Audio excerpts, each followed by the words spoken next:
ఆంధ్రప్రదేశ్లో రేషన్ కార్డులున్న వారికి ముఖ్యమైన గమనిక.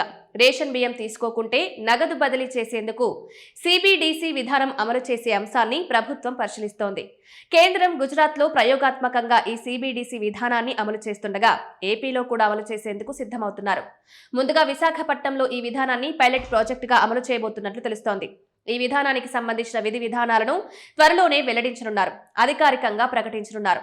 రేషన్ షాపుల్లో పంపిణీ చేసిన బియ్యం ఎక్కువ శాతం బ్లాక్ మార్కెట్ కు వెళ్తోంది. కొంతమంది రేషన్ కార్డుదారులు బియ్యం తీసుకున్నా సరే మళ్లీ డీలర్కి అమ్మేస్తున్నట్లు ఆరోపణలున్నాయి. ఇలా రేషన్ బియ్యం సేకరించిన కొందరు అక్రమార్కులు పాలిష్ చేసి చక్కగా విదేశాలకు తరలిస్తున్నారు. ప్రభుత్వ యంత్రాంగం రేషన్ బియ్యం అక్రమ రవాణాను అడ్డుకునే ప్రయత్నం చేసినా సరే ఏదో ఒక మార్గంలో రేషన్ బియ్యం బ్లాక్ మార్కెట్ కు చేరుతుంది. అందుకే ప్రభుత్వం ఈ సిబిడిసి విధానం అమలు చేస్తే అక్రమాలకు అడ్డుకట్ట వేయొచ్చని భావిస్తుంది.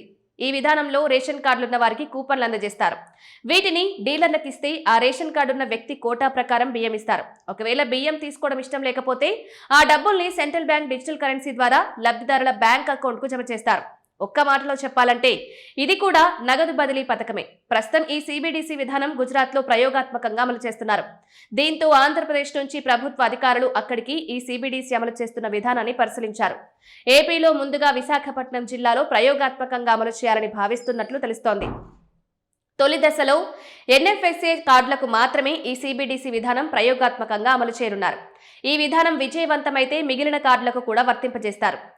దీనికి సంబంధించిన విధి విధానాలు రాగానే అమలు చేయాలని భావిస్తున్నారు. మొత్తం మీద ఏపీలో రేషన్ కార్డులున్నవారు బియ్యం బదులు డబ్బులు తీసుకునేలా కొత్త విధానాన్ని ప్రయోగాత్మకంగా అమలు చేసేందుకు సిద్ధమవుతున్నారు.